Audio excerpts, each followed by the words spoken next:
আসসালামু আলাইকুম। ঈদ মোবারক। দেশে বিদেশে কাছে দূরে যে যেখান থেকে আমার এই ভিডিওটি দেখছেন সবাইকে জানাচ্ছি ঈদ মোবারক। আশা করি সবাই ভালো আছেন। তো অনেক দিন হয়ে গেছে বড় ভিডিও দেওয়া হয় না। তো আজকে ঈদের দিন আমি কি রান্না করলাম সেগুলোই আপনাদের সাথে শেয়ার করব। তো ঈদের দিন সকালবেলা আমি ঘুম থেকে উঠেই ফ্রেশ হয়ে রান্নাঘরে চলে এসেছি। নামাজ দিয়েছে, ঈদের নামাজ দিয়েছে হচ্ছে সকাল 7:30টায়। তো আমি ঘুম থেকে উঠে গেছি হচ্ছে 6টা বাজে। তো 6টা বাজে উঠে আমি হচ্ছে একটু সেমাই রান্না করে নিচ্ছি, যেহেতু নামাজে যাওয়ার আগে একটু মিষ্টিমুখ করে যেতে হবে, আমাদের নবীর সুন্নত। তো এজন্য আমি একটু সেমাই রান্না করে নিচ্ছি।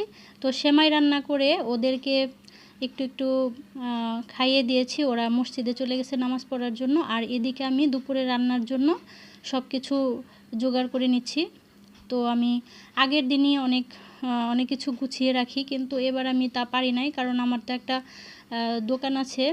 গতকালকে যেহেতু চাঁদ রাত ছিল, তো দোকানে আমি আর আপনাদের ভাইয়া রাতে 1টা পর্যন্ত দোকানেই ছিলাম, যার কারণে অনেক কিছু কাজ আমি করে রাখতে পারি নাই। তো এজন্য একটু সকালবেলা চাপ পড়ে গেছে আমার। তো আমি পেঁয়াজ কাঁচামরিচ কেটে খিচুড়ি চুলায় বসিয়ে দিয়েছিলাম। তো আপনাদের ভাইয়া হচ্ছে সকালবেলা অন্য কিছু খাবে না, আমাকে বলেছে খিচুড়ি আর ডিম ভুনা করতে। তো আমি খিচুড়ি আর ডিম ভুনাটা করে ফেলেছি। এখন ওরা হচ্ছে মসজিদ থেকে এসে খাওয়া দাওয়া করে যার যার মতো ঘুমাচ্ছে, আর আমি দুপুরে রান্নাটা বসিয়ে দিয়েছি। আমার মেয়ে বলেছে মুরগির রোস্ট খাবে, এজন্য আমি চুলায় মুরগির রোস্ট বসিয়ে দিয়েছি। এজন্য চুলায় একটা প্যান বসিয়ে দিয়ে তার মধ্যে তেল হালকা গরম করে আমি প্রথমে চিকেনগুলো ভেজে নিচ্ছি হালকা বাদামি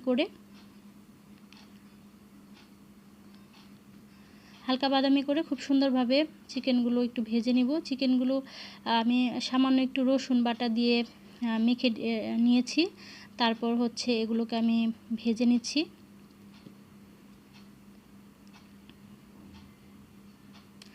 আর অন্যদিকে আমি হচ্ছে রোস্টের যে মূল উপকরণ মশলাটা বানিয়ে নিয়েছি। দুধ, আমি অনেকেই হচ্ছে টক দই দিয়ে রান্না করে, আমি টক দই দিয়ে রান্না করি না। আমি হচ্ছে দুধ, লেবুর রস এটা মিক্স করে আমি টক দইটা ঘরে বানিয়ে নিই।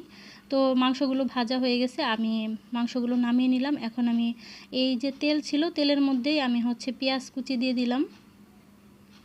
এখন এক এক করে সব মশলাগুলো অ্যাড করে দিব। আমি এখানে আদা রসুন আর হচ্ছে পেঁয়াজের পেস্ট একত্রে করে নিয়েছি, সেই পেস্টটা আমি এখানে 2 চামচ মতো দিয়ে দিলাম। আর এখানে আমি গরম মশলাগুলো দিয়ে দিলাম, এলাচ, দারচিনি আর হচ্ছে তেজপাতা দিয়ে। এই যে আমি বললাম যে আমি একটা মিশ্রণ বানিয়ে রেখেছি, এখানে আমি টক দই বলতে হচ্ছে দুধের সাথে লেবুর রস মিশিয়েছি। তারপর আর এখানে আছে হচ্ছে বাদাম বাটা, টমেটো সস, এগুলো দিয়ে আমি এখানে একটা মিক্স করে আর একটা তরল একটা উপকরণ বানিয়ে নিয়েছিলাম। আর এখানে আমি হচ্ছে সেই উপকরণটা দিয়ে তারপর আমি দিয়ে দিলাম হচ্ছে রোস্টের যে মশলাটা, সেই মশলাটা দিয়ে তারপর মাংসগুলো এখানে দিয়ে দিয়েছি আর কিছু কাঁচামরিচ কুচি দিয়ে দিলাম। এটা দিয়ে কিছুক্ষণ কষিয়ে নিয়েছি, চিকেনগুলোকে কষিয়ে নিয়ে তারপর আমি পরিমাণ মতো ঝোল দিয়ে দিয়েছি। এই তো আমার রান্নাটা হয়ে গেছে। আপনারা হয়তো ভাবতে পারেন এত পরিমাণ ঝোল রেখেছে কেন রোস্টের মধ্যে। আমার বাচ্চারা হচ্ছে ওরা হচ্ছে মাংসের চেয়ে ঝোল বেশি পছন্দ করে, এজন্য আমি একটু ঝোলটা সবসময় বেশি রাখি। একটু পেঁয়াজ বেরেস্তা দিয়ে দিলাম উপরে, রান্না হয়ে গেছে। আর এদিকে আমি হচ্ছে পোলাও রান্না করে নিব। পোলাও রান্নার জন্য আমি হচ্ছে চাউলগুলো ভেজে নিচ্ছি আগে, খুব সুন্দরভাবে ভেজে নিয়ে তারপর আমি এটাতে একটু আদা রসুনের পেস্ট দিয়ে দিলাম। এই রান্নাগুলো আমরা মোটামুটি সবাই জানি, যারা মানে বিয়ে হয়েছে, সংসার করে, মোটামুটি সবাই এই রান্নাগুলো আমরা জানি। আর ঈদের দিনে সবাই মোটামুটি ধনী গরিব সবাই চেষ্টা করে একটু ভালো মন্দ খাওয়ার জন্য। আল্লাহ তাআলা সবাইকে সেই তৌফিক দেন। ঈদের দিন হলে আল্লাহ কাউকে না খাইয়ে রাখেন না। তো আমি হচ্ছে ফুটন্ত গরম পানি দিয়ে দিলাম। ফুটন্ত গরম পানিটা দিলে কি হয়, পোলাওটা একদম ঝরঝরে হয়। মানে ঠান্ডা পানি দিলে এক সাইডে নরম হয়ে যায়, আর এক সাইডে দেখা যায় যে চাউলগুলো ফুটে না। কিন্তু গরম পানিটা দিলে একদম সুন্দরভাবে সমানভাবে সবগুলো চাউল একসাথে ফুটে যায়। তো আমি পোলাওটাও প্রায় হয়ে গেছে। উপরে কিছু কিশমিশ আর মরিচ দিয়ে দিয়েছিলাম। এখন এটা আমি একটু নেড়ে ভিতরে জটা আছে কিনা সেটা দেখে নিলাম। একদম ঝরঝরে পারফেক্ট একটা পোলাও হয়েছে, খুব সুন্দর। আর এখন সামান্য একটু ঘি দিয়ে দিব।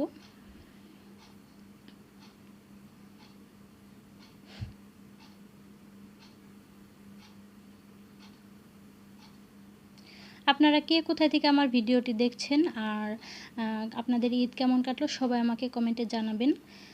আর এটা হয়ে গেছে। তো যেহেতু আজকে কুরবানির ঈদ, আজকে তো গরুর মাংস রান্না হবেই বিকেলবেলা।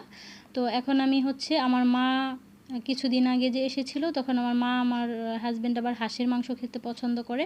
তো ওর জন্য একটা হাঁস নিয়ে আসছিল, সেটা আমি রেখে দিয়েছিলাম যে আমি ঈদের দিন ওকে রান্না করে দিব। তো এটাই আমি এখন রান্না করছি হাঁসের মাংসটা। হাঁসের মাংস যেহেতু একটু অন্যরকম স্মেল আসে, তার জন্য হাঁসের মাংস মুরগির মাংসর থেকে 2 গুণ বেশি মশলা লাগে। দেখেন আমি অনেকগুলো মশলা দিয়ে দিলাম। এখানে আমি আদা রসুন আর পেঁয়াজ একসাথে পেস্ট করে নিয়েছি, সেই পেস্টটা আমি দিয়ে দিলাম। আর এলাচ, দারচিনি আর তেজপাতা দিয়ে দিয়েছি। আর এদিকে আমি গরম মশলা, এলাচ দারচিনি একসাথে করে আমি এটাকে পাটার মধ্যে বেটে নিয়েছি, সেই বাটাটা একটু দিয়ে দিলাম মশলাটা।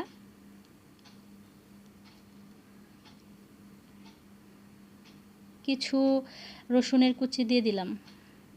এরপর একটু পানি দিয়ে দিলাম। এখন এটাকে একটু কষিয়ে নিয়ে তারপর সব মশলা একসাথে এক এক করে দিয়ে দিব। লবণ, তারপর হলুদ, ধনিয়া, মরিচ, জিরার গুঁড়া, সব গুঁড়া মশলাগুলো এক এক করে আমি সুন্দরভাবে এখানে দিয়ে দিব। এরপরে আমার ক্যামেরাটা অনেক টেম্পারেচার হাই হয়ে গেছিলো মোবাইলের, যার কারণে পরের ভিডিওটুকু আমি নিতে পারি নাই। এই যে মাংসটা আমি কষাচ্ছি খুব ভালো করে। হাঁসের মাংস কিন্তু রান্নার সময় খুব ভালোভাবে কষিয়ে নিতে হয়, না হলে একটা বাজে স্মেল আসে হাঁসের মাংস থেকে। তো আমি খুব ভালোভাবে হাঁসের মাংসটা কষিয়ে তারপরে রান্না করেছি। এই যে দেখেন আমার রান্না শেষ, কত সুন্দর একটা কালার হয়েছে। তো সবাই ভালো থাকবেন। সবার ঈদ কেমন কাটলো সবাই কমেন্টে জানাবেন। আর সবার জন্য অনেক অনেক শুভকামনা আর দোয়া রইল। আসসালামু আলাইকুম।